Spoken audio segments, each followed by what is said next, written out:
We are at lecture 38, math 141. We are literally in the middle of max-min word problems, optimization problems. We did several examples yesterday. Things we did, read the problem, tried to figure out what we're trying to maximize or minimize, try to make a diagram, label the things on the diagram, get an equation that shows the function that we want to maximize or minimize, reduce it to a function of a single variable, and then do the calculus that gets us there. We finished the problem very quickly. At the end of class, I want to make sure we do it justice. Not going to redo the whole problem, but let's look at where we were and see if we, in fact, answered the question we were supposed to answer. This was a kind of a deal, a reduction in price deal to see if you could sell more tables or possibly gather some more revenue in this. So we wanted to find the total dollar transaction involved and maximize it between the manufacturer and the dealer. We'll start with 300 tables, starting price of $90 per table. We want to add to it some tables, namely X, where X is the number of tables beyond 300. We want to reduce the price, how much? By a quarter for every additional table over 300, and that's what X is, the number of tables beyond 300. So we started with kind of our original starting point or end point, if you want to call it that. So we've got to do better than $27,000 if, in fact, the calculus is going to create the maximum. So we build our equation, 300 tables. We want to possibly produce and sell X more. The price is going to go down by a quarter for every additional table over 300. So we multiplied that out, got our equation.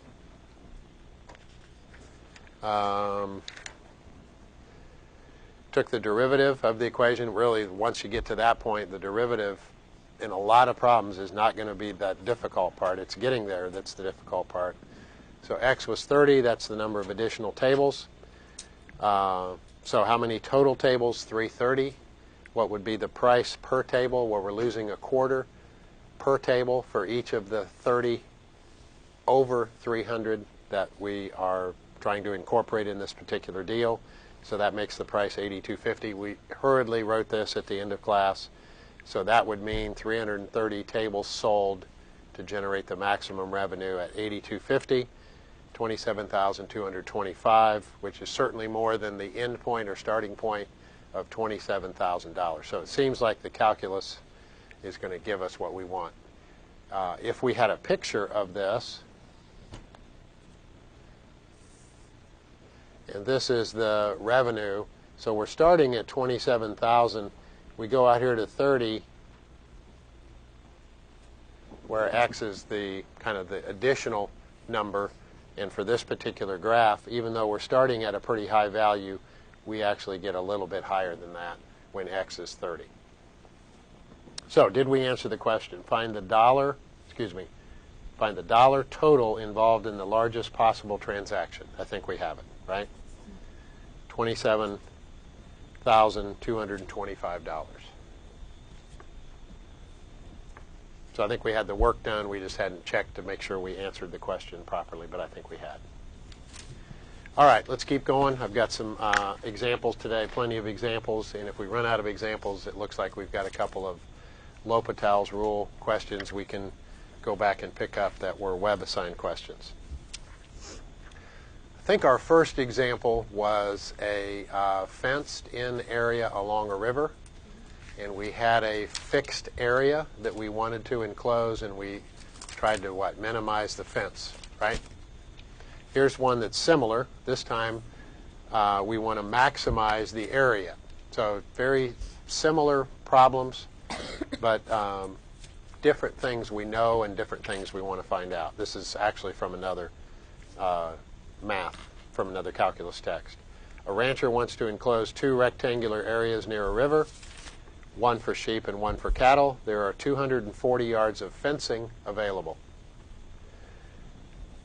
So we've got a diagram here, but normally we make our own diagram. So we would generate something like this. We have another fence in here. we want the largest total area. So we want to maximize the area. The other problem, we knew the area, it was fixed. We wanted to minimize the fencing. Here we know the fencing. We want to maximize the area.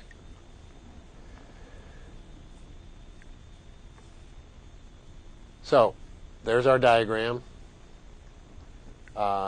Fence, we have 240 yards available. I don't know what this is, but I know whatever it is there, it's the same there and the same there. So we're going to deal with area, so we're also going to have to identify that dimension right there. What's left? And how much have we used so far, and how much is left? Let me ask another question. How much is available to start with? How much fencing do we have? 240 yards. When I say that is X, and that is X, how much did we use up? We used up 3X, therefore the remaining fence is 240 minus 3X. So if you added up the fencing, X plus X plus X plus 240 minus 3X, you get 240, which is what we have available. So whatever you label and whatever is available, you just subtract them, and that's what you have. Now, if you wanted to call this Y originally, that's fine. But eventually, you'd have to eliminate Y because you want a function of a single variable. So I think we can develop our own area function, total area, in terms of what we have labeled as X. What is the area of the entire, okay, X times 240 minus 3X.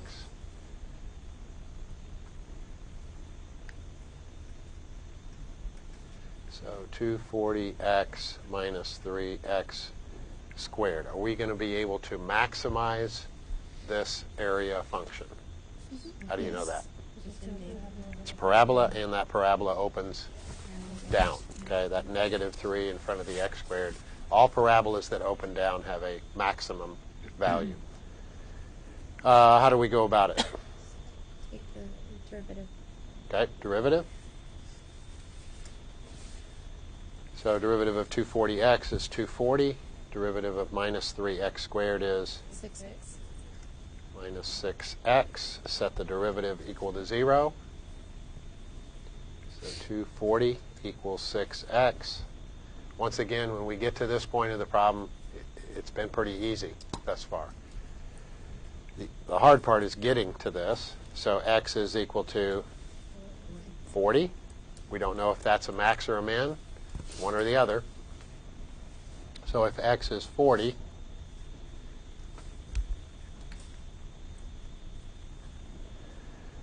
then what is left for the other, the longer, so-called longer side of this? I guess we'll find out. We've used up 120, and out of the 240, that leaves 120 left. So we think 40 by 120 is the best we can do to maximize the area at this point. But we don't know if it's a maximum. So let's go a step further with this calculus stuff. Derivative of 240 minus 6x. Minus 6, that makes that decision quite a bit easier. If the derivative is always negative, which we knew that when we started, it's a parabola that opens down, the whole thing is concave what? Concave down. And if it is concave down and we have a flat place, what kind of flat place do we have? We have a max. So not much to that, but it is a verification or a validation of what we're trying to find. So 40, let's make sure we answer the question. 40 by 120 seems to be the diagram that's going to work. What is the largest total area that can be enclosed? So it's 40, I'll go ahead and put the units in, yards by 120 yards. So the maximum area is 48 with 2 zeros square yards. Now, if you doubt that, this is a parabola opening down, so we know the vertex is the highest point. But if you have any doubt about that, you can try, what if this were 39, and this is 39, and this is 39, and this would be what? 123? Yes. Think we could do better with 39 by 123? Or what if this were 41, 41, and 41? Then this would be what? 117? What do you get when you take their product? 4797. 4, 7, 97. 9, 7 in both? No, just for the top one. The top one? That's what I got right. What about this one? Same thing? Okay. Right? Yeah. Didn't it make sense that if we go one unit either direction, that would be the same? It's parabola opening down. So if you get away from the vertex by 1 unit in either direction, we're starting to head down. So if you trust that the calculus is going to give you the right answer, you can always take a few seconds to sample either direction just to make sure. Questions on that one? So this had a fixed perimeter, kind of, right? Fixed fencing, and we maximized the area. The previous problem had a fixed area, and we minimized the perimeter.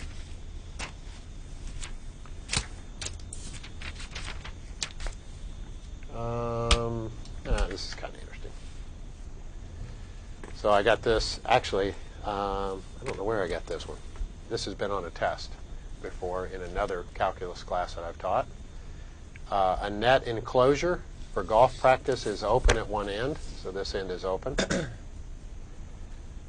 The volume of the enclosure, so it has a fixed volume. Looks like a bad value, 83 1/3, but there's a good reason for that. It makes the problem work out a whole lot easier. Find the dimensions that require the least amount of netting. We got to pay for the netting.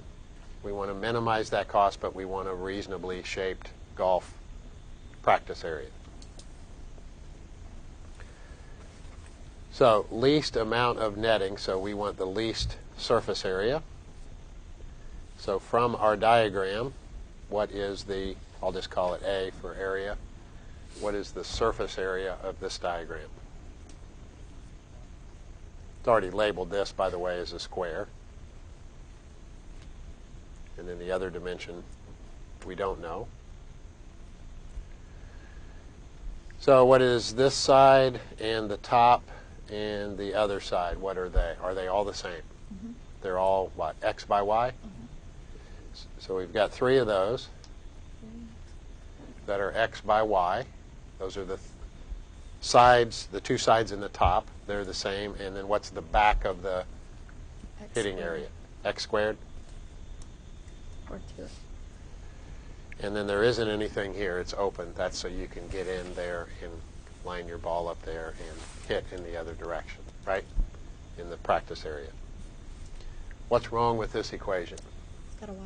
It's got a Y in it.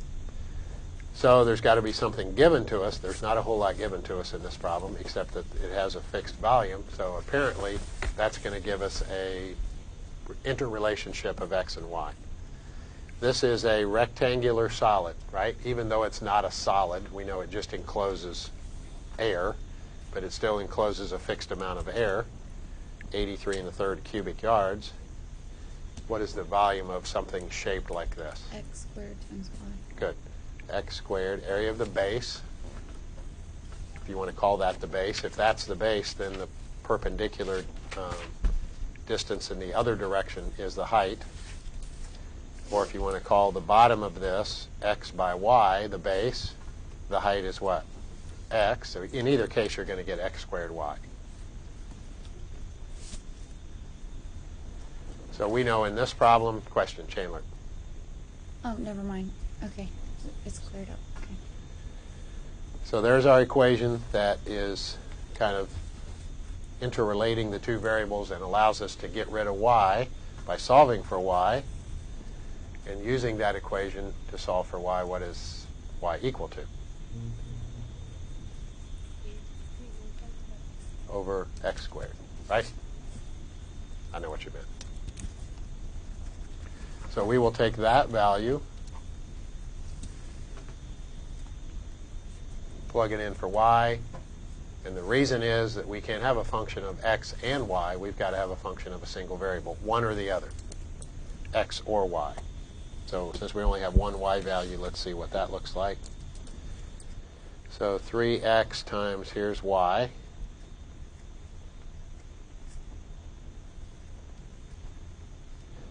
So our equation looks like that. The 83 1/3, which was kind of a bad value, now gets tripled, so it becomes a nicer value to work with. 3 times 83 1/3, what is that?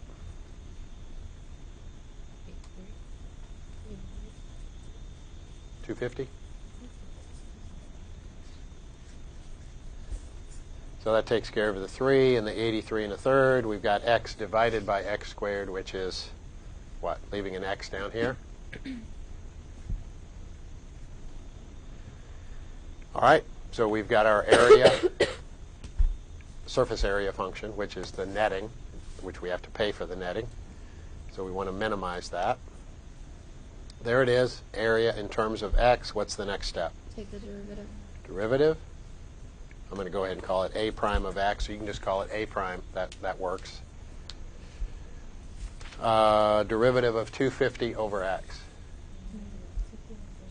Good. Negative 250 over x squared. Derivative of x squared.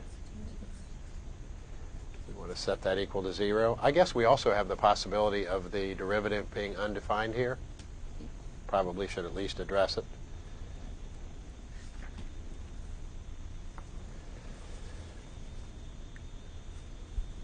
Here's what we want to work with and solve. So let's move the negative term to the other side where it becomes positive.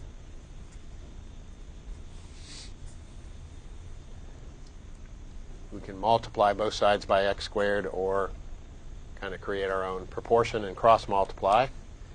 2x squared equals 250. No, that's not correct. 2x cubed. And divide both sides by 2. X is 125, and what cubed is 125? 5, right? 5 cubed is 125.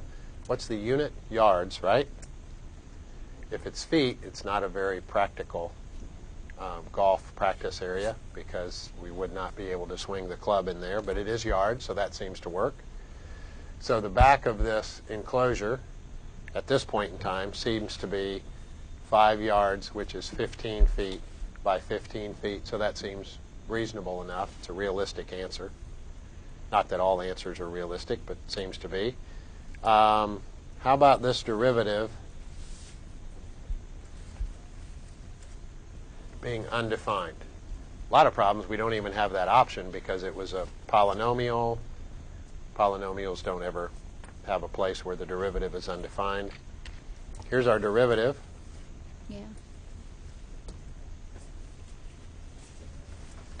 Could that ever be undefined? What's the bad value? 0. Not a very interesting practice area, is it? Because the back of the practice area is 0 by 0. So we really don't have a practice area. I guess we could stand on it, right? So this is calculus.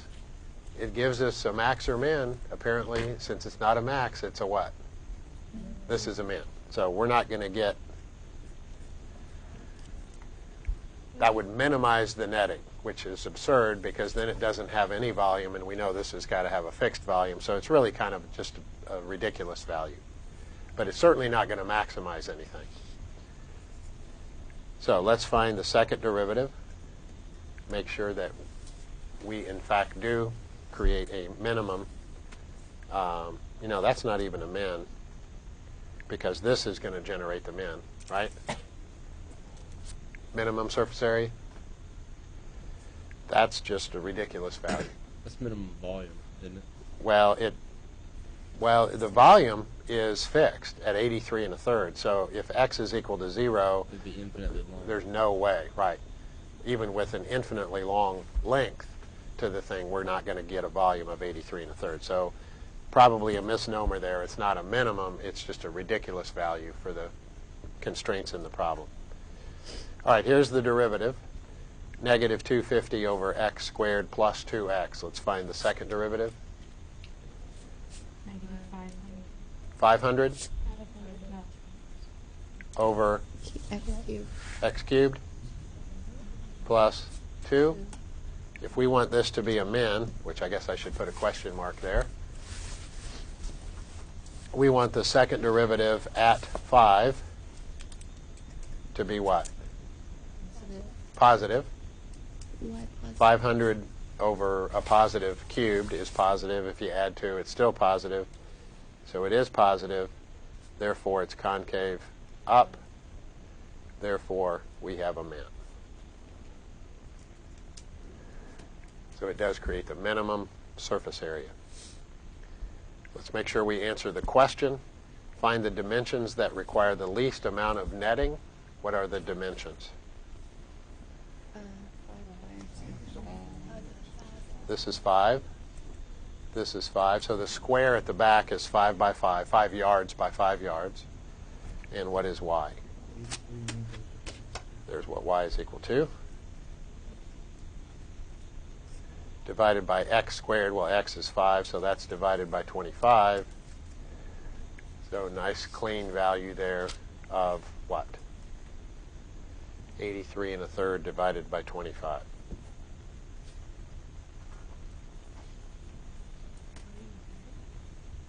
What is it? 3 1/3?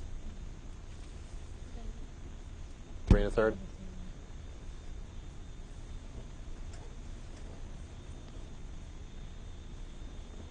Yeah. Why is that smaller? Well, let's see if that even makes sense. I mean, it looks like it's supposed to be longer, but don't necessarily trust the diagram. We just said it was going to be different, possibly different. Okay? In other words, it's not a cube that we started with. It's a rectangular region. 3 1/3 yards would make this how deep? 10 feet? Is that okay for a hitting? I mean, it Yeah. shouldn't matter in golf, right? I mean, if it's 10 feet seems to work. If it were a hitting cage for baseball, you'd certainly want it to be a little longer because you'd have to have either somebody in there or a machine in there that's pitching to you. But in a golf practice area, that is probably realistic, 10 feet from here to here. Now, it looks like from the diagram it was supposed to be larger than that, but it's just different than that, maybe. So dimensions, 5 yards by 5 yards by 3 1/3 yards. Is that all right? This problem is similar to one that's in your book. The one that's in your book is on page 312, number 19.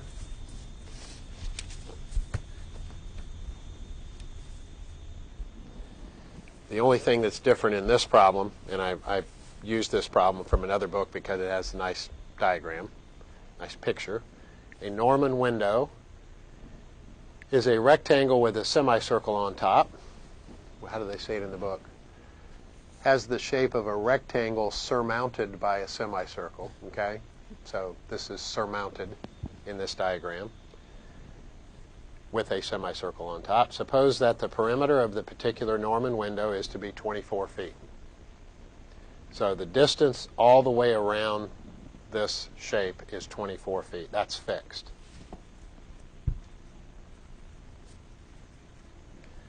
What should its dimensions be in order to allow the maximum amount of light to enter through the window? Kind of an interesting little problem. What does it say? What should its dimensions be in order to allow the maximum amount of light to enter through the window? Maximum amount of light. What is that for us? It wants area? Area. Yeah. We want to maximize the area of this window.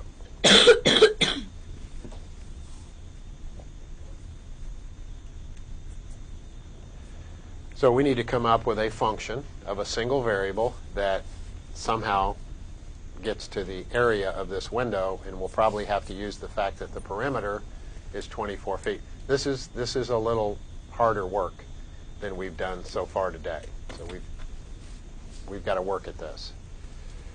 Let's get a function for the area, and then we'll see how we're going to eliminate one or more of the variables that appear.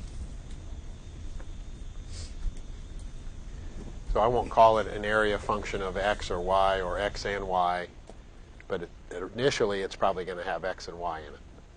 So how about the area of the rectangular part? X squared times y. Oh, 2x. Okay, that's x, and then the other radius is x, so the diameter is 2x, right? Yes. So 2x by y, that's the rectangular part. What's the area of the semicircle that's sitting on top of the rectangle? Square, 1/2 pi r squared. Okay, a circle would be pi r squared, so we have half of the circle. So it's half of pi r squared, and the radius is what? X. 1/2 pi x squared. So we do have a function that has x's and y's in it. Somehow we're going to have to try to eliminate y, or x, but y's only in here once. So what is the equation, kind of equally ugly, or maybe even uglier than this, that's going to interrelate x and y? Perimeter. Perimeter. So the perimeter is 24, and what is the perimeter of the window? This is y. This is 2x. This is y. So far we have y plus 2x plus y, so what's that?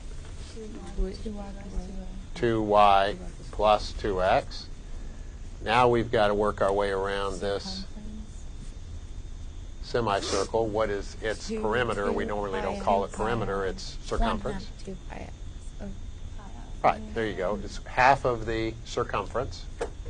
The circumference of a circle is 2 pi. either 2 pi r, that's what most of you are remembering, or pi times diameter. 2x because this is x, and this is also x.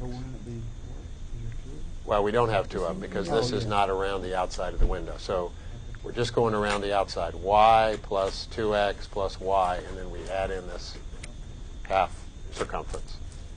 So it's half of 2 pi r, and r is x. So half and the 2 knock each other out. So we've got this equation.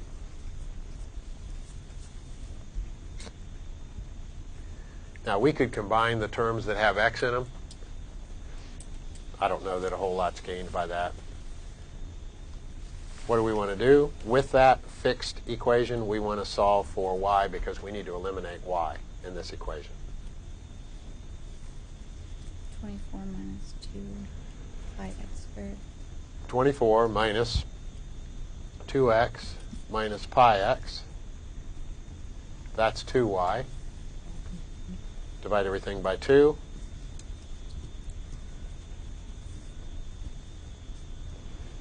So there's what y is equal to. So we're going to take that value, as bad as it is. We're going to plug it in there for y. A little bit messier.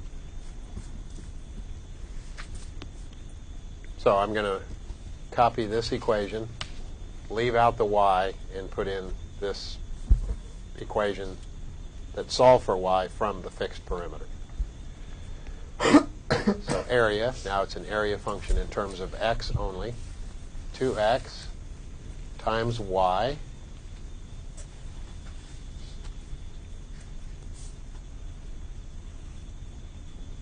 there's what y was equal to based on the perimeter. What do we have? 1/2 pi x squared. So the only variable in there is x. We have a function of a single variable. Questions in getting to that point? Again, that's most of the work. And when you take a test and you do a problem like this, when you get to this point in the problem, you're going to be rewarded by most of the points. Okay, you're probably 75% finished with this problem. So you'll get If you're correct to this point, you'll get 75% of the points on the problem. Let's see. The 2 and this 2 knock out. That helps the cause. No fractions in that part.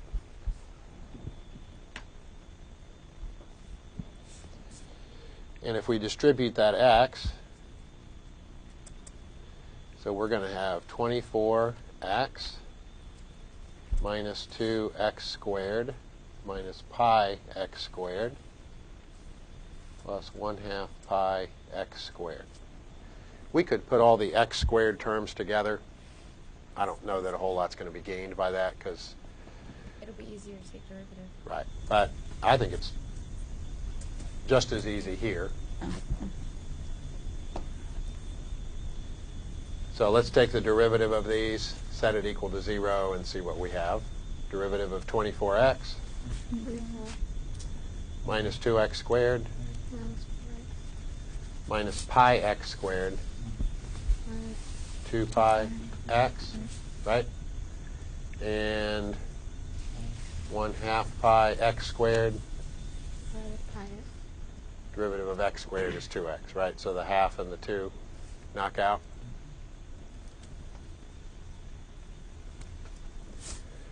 So 24 minus 4x is 2 pi x plus pi x. Well, we can at least put those together, right? And 4x. So if we're subtracting 2 pi x and we're adding back 1 pi x, how many do we really have? 1. Negative Minus 1. 1 pi x or minus pi x.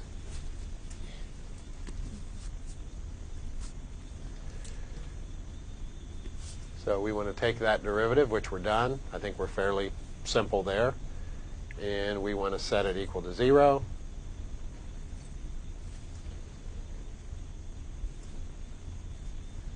So move the negative terms to the other side, makes them positive. Factor out an x. So you may have done this earlier in the problem. It's fine. It'll simplify and cause fewer steps here. Divide by 4 plus pi.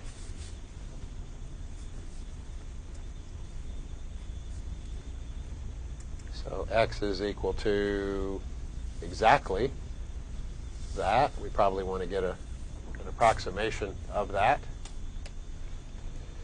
Somebody's got a calculator up and running. 24 divided by 4 plus pi. 3.36. 3.36. Thank you. 24 was in feet, wasn't it? In the original problem? Yeah. Yes. Yeah. So, I guess we don't know if that's a max or a min. We'll validate that in a second. I'm looking at the question. What should its dimensions be in order to allow the maximum amount of light, which we handled that as maximum area, to enter through the window? So x is 3.36, so that determines how wide the window is. It's twice that distance, right? So if x is 3.36 and what is y? Well, here's what y is equal to. Delightful little equation there for y. 24 minus 2x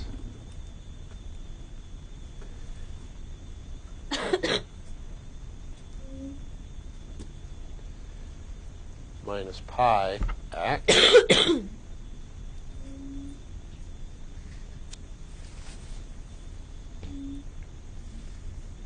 all over 2. Again, if the diagram is accurate, y looks like it's going to be larger than x, but we don't necessarily know that. It's going to be kind of a dumb-looking Norman window if it's not, but we'll assume it's going to be larger. Katie, you got it? I came out with the same number. No, Same number? 3.36. Anybody else run that through? Same number? It's okay.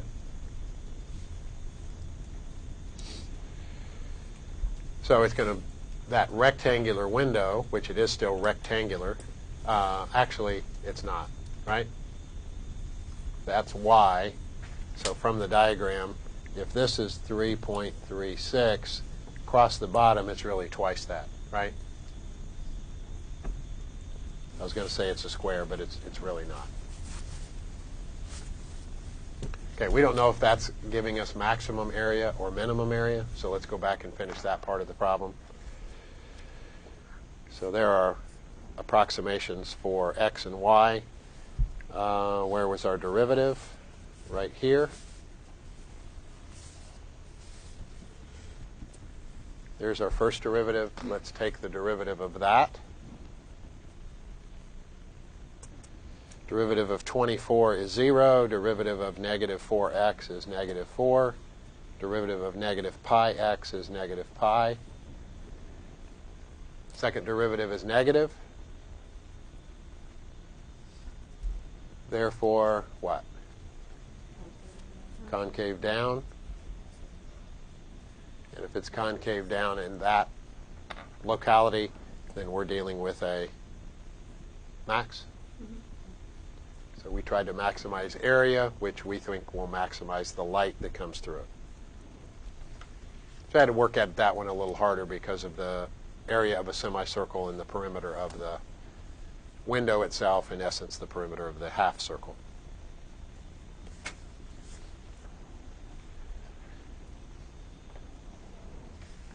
All right, well, I was going to have enough time to see if you had any max-min web-assigned questions. I do have another one that is very different from what we've done. Let's at least get it set up. Let's see. The question here said, what should its dimensions be in order to allow the maximum amount of light? So the dimensions. So really, as soon as we find x and y, we're in business. But another question that certainly is a fair question is, what is the area? But that's not on this one. I think this one's from your book. Very different. We're not going to get a diagram necessarily that's going to help us. I'm going to draw it, but I don't know how much it's going to help us. Find the point on the curve that is closest to the point 0, 2. So we want to minimize something. What do you think we want to minimize here? Somebody said it? Distance. We want to minimize distance in this problem.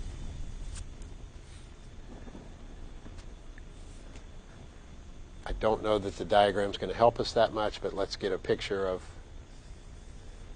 kind of what we have. Does anybody remember what that looks like? Y squared minus x squared.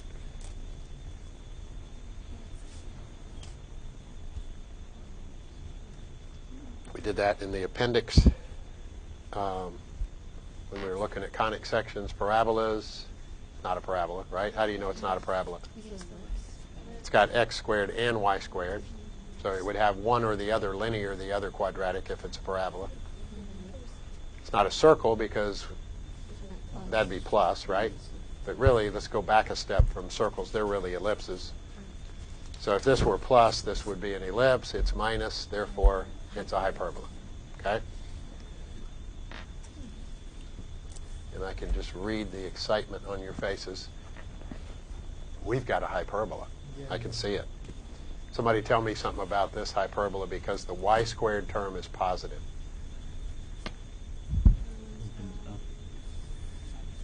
The transverse axis, that's right. So we've got a branch that opens up and a branch that opens down. So the transverse axis is either on or parallel to the y-axis. The transverse axis kind of connects the two branches of the hyperbola.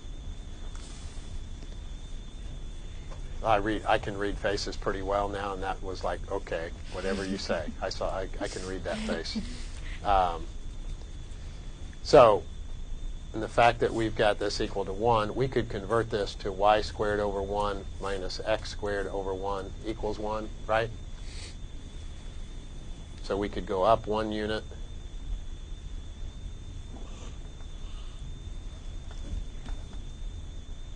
There's one of our branches. Down 1 unit. There's one of our branches. We could actually come out here 1 unit and here 1 unit, create the little box, use the diagonals of that, right, to serve as asymptotes. This is kind of just a rough picture. Closest to the point, 0, 2.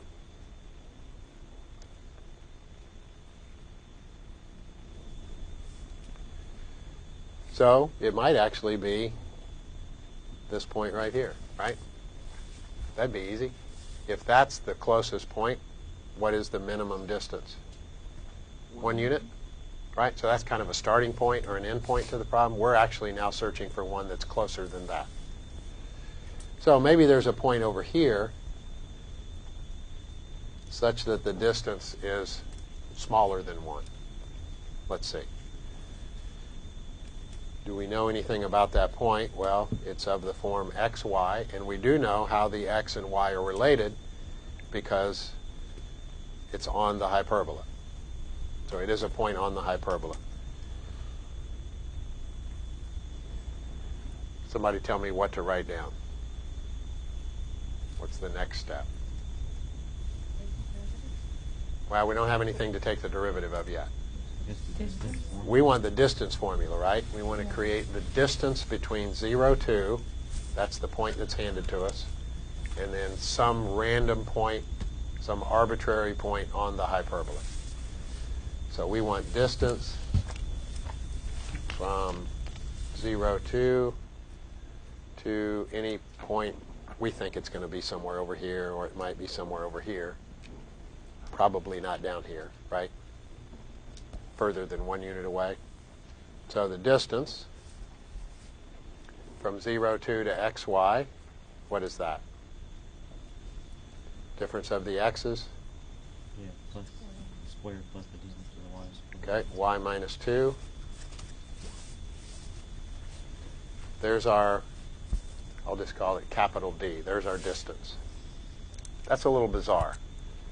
Most of the time we have a, picture. We've got rectangles, semicircles,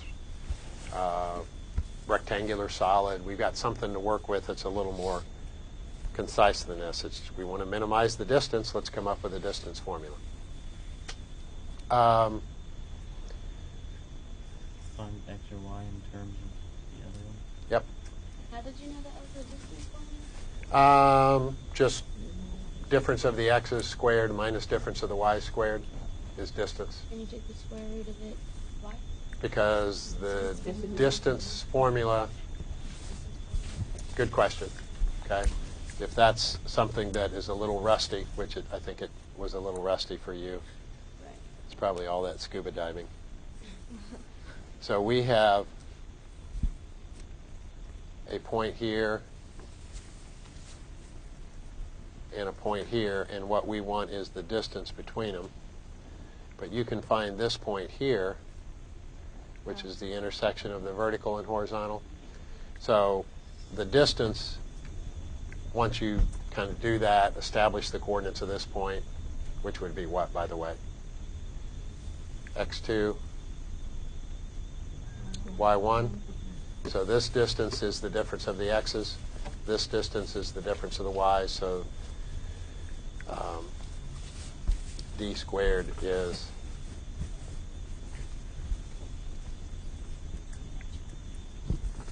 and then d is the square root.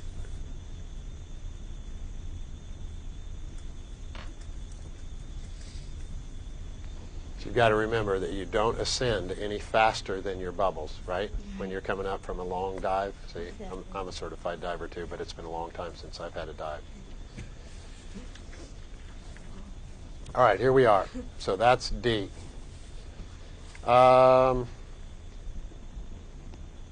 We want to minimize a square root. But I don't really want to mess with a square root because when I take the derivative, it's going to have an ugly chain rule in it. Don't you minimize a square root by minimizing what's under the square root? Does that make sense? Mm-hmm. You make the square root smaller. Think about it. Why is the square root of 5, why is it smaller than the square root of 8? Because 5 is smaller than 8, right?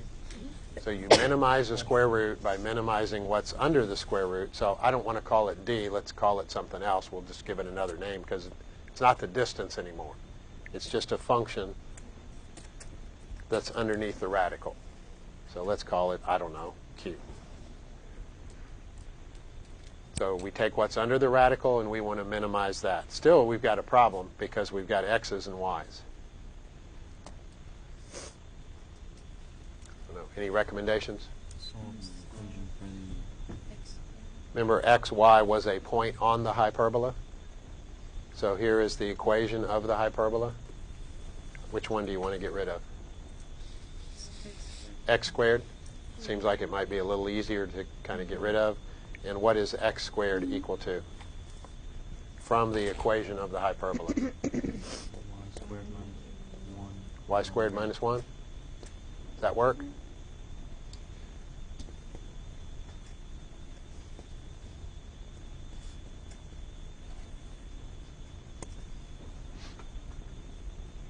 Now, if you don't like that we have y and you'd rather have x, you can eliminate this, although I think it's going to be a little trickier to eliminate that. We could kind of get everything squared out. Y squared minus 4y plus 4. That is this quantity under the radical that we're trying to make as small as possible.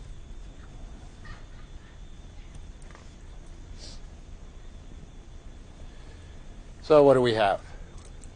What is q equal to? 2y squared minus 4y plus 3. And we're going to minimize the quantity under the radical by what? Taking its derivative. 4y minus 4. Set it equal to 0.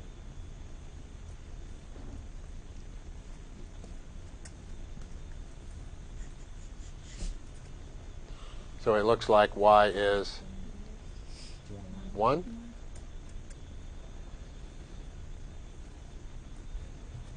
And we want the directions, find the point on the curve. Now we have the y value of the point.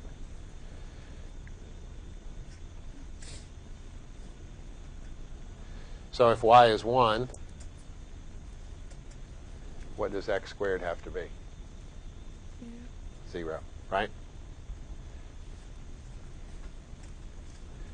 So we have the point 0, 1. So it turns out the point that seemed like it might be the closest point to the point under consideration, 0, 1, which is this point, is in fact. We're not going to get any closer over here, nor are we going to get any closer over here.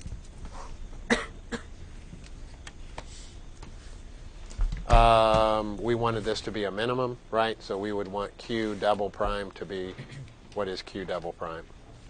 4. It's positive. Therefore, it's concave up. Therefore, we have a minimum. Okay, we are out of time today. For you folks in here, we don't meet tomorrow, and I will see you on Monday.